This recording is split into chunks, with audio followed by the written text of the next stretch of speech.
Students, let's start today exercise second 7.2 proportion.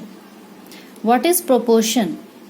So four quantities P, Q, R, S are said to be in proportion if P is to Q is equal to R is to S. If these two ratios are equal, then we say that it is in proportion. And it is denoted as P is to Q. There will be four dots. P is to Q as R is to S, means this is equal to this. Okay.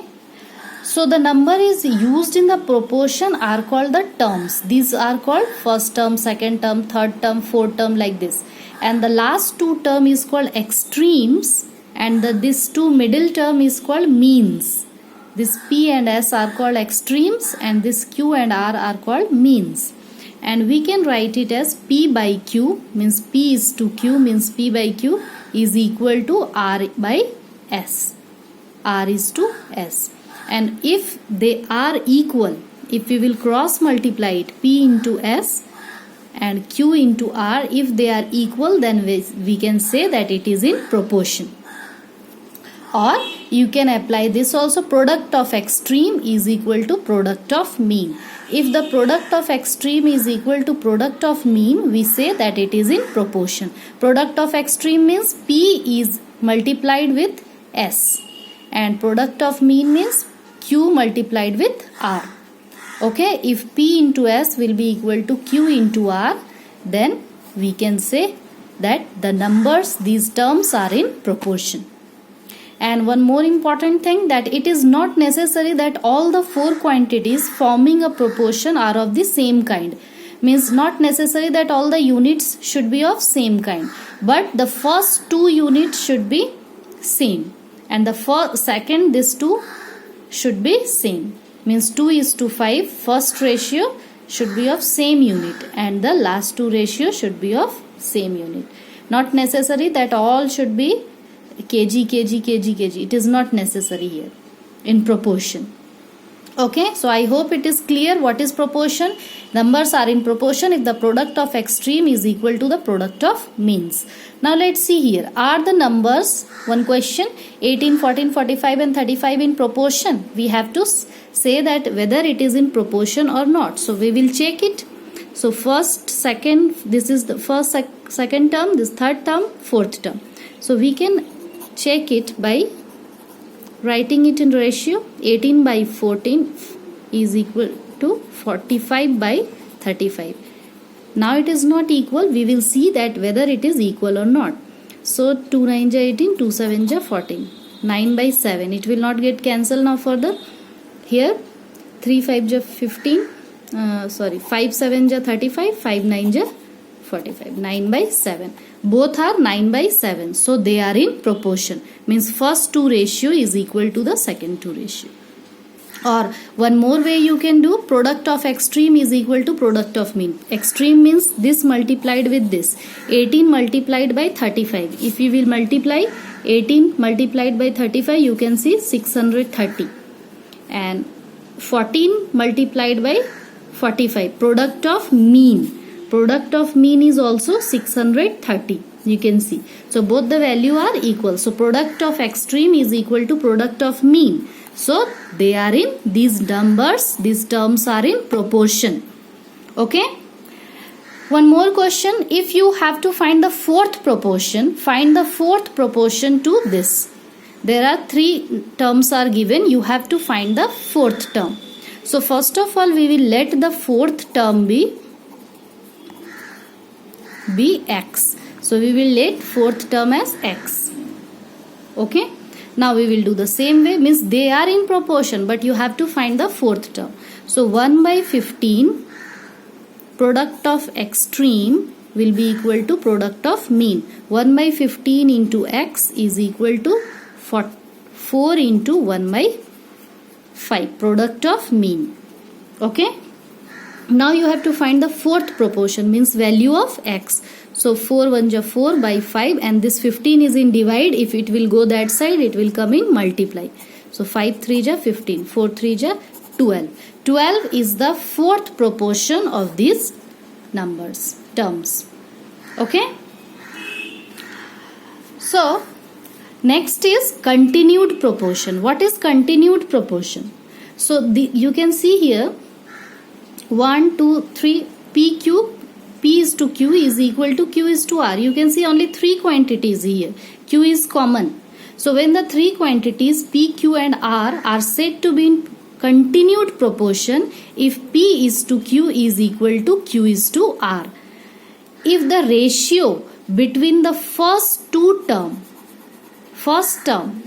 is equal to the second quantity, the ratio of the first two quantities is equal to the second two quantities, then we can say they are in continued proportion. Okay, so if P, Q and R are in continued proportion, then P by Q will be equal to Q by R. And if you will cross multiply it, then you can see Q into Q square is equal to P into R. It will show this. So if P, Q and R are in continued proportion, then you can see Q is known as the mean term, mean proportion. It is known as the mean proportion because this is common. And third proportion is R. P, Q, R. R is the third proportion. Q is the mean proportion here. Okay. Let's see one question from this.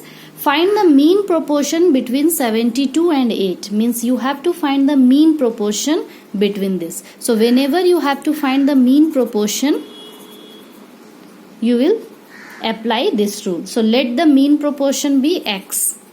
Let this is be X. So I have written in the middle term X.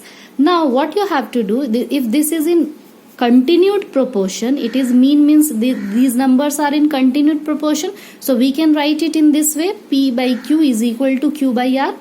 Here is P this, Q this and R this. So P by Q means 72 by X is equal to Q by R means X by 8. P by Q is equal to Q by R. Now you can do the cross multiplication. X into X means X square and 72 into 8. So 72 into 8 means what? X square is equal to 72 into 8 means 576. Okay. And X is equal to this square will go here. It will come in under root 576. 576. Now you have to find out its square root. So square root is very easy to find. 576 take the LCM. We will get here 2 in pair, 2 in pair, 2 in pair and 3 is in pair. So pair you have to take out its 1 1. Means here for this we will take 2, 2, 2 and 3. 2 2 ja 4, 4 2 ja 8, 8 3 ja 24. So its value will be 24 if we will take out the square root of this. So the mean proportion is 24. This is the way you can find out the mean proportion.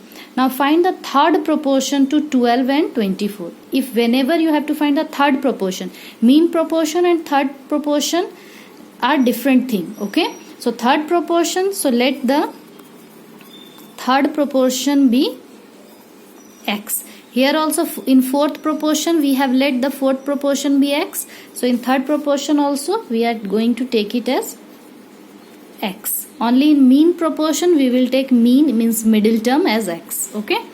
Now same way we will do it 24. These are in suppose continued proportion. 12 by 24 will be equal to 24 by X.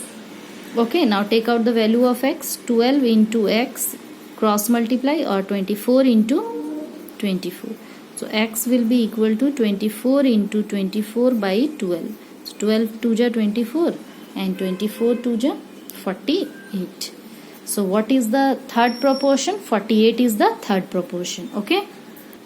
Now let's see the exercise 7.2 question number 1. You have to find the value of X. So X is to 7 is equal to 12 is to 8 means X by 7 is equal to 12 by 48. You will cross multiply and take out the value of X. Here you have to find out the value of X in all the questions. Okay. So you can do it in the same way. Product of extreme is equal to product of mean. This also you can do, or either this ratio cross multiply. Both are same thing. Now find the fourth proportion to the following. Fourth proportion. So you will let the fourth proportion be X and do in the same way as this is. As I have explained you. This question I'll explain you and I will give you its solution how to do this. Question number 4 first you see. Which of the following quantities are in continued proportion? You have to find which are in continued proportion. So for continued proportion I have explained you have to see that 9 is in continued or not. 3 by 9 will be equal to 9 by 27 or not. If they are equal then it is in continued proportion. If they are not equal means they are not in continued proportion. Okay. So mean proportion also question number 5 you can do as I have explained you, and third proportion also by letting it X. So do it. If any doubt you can ask me.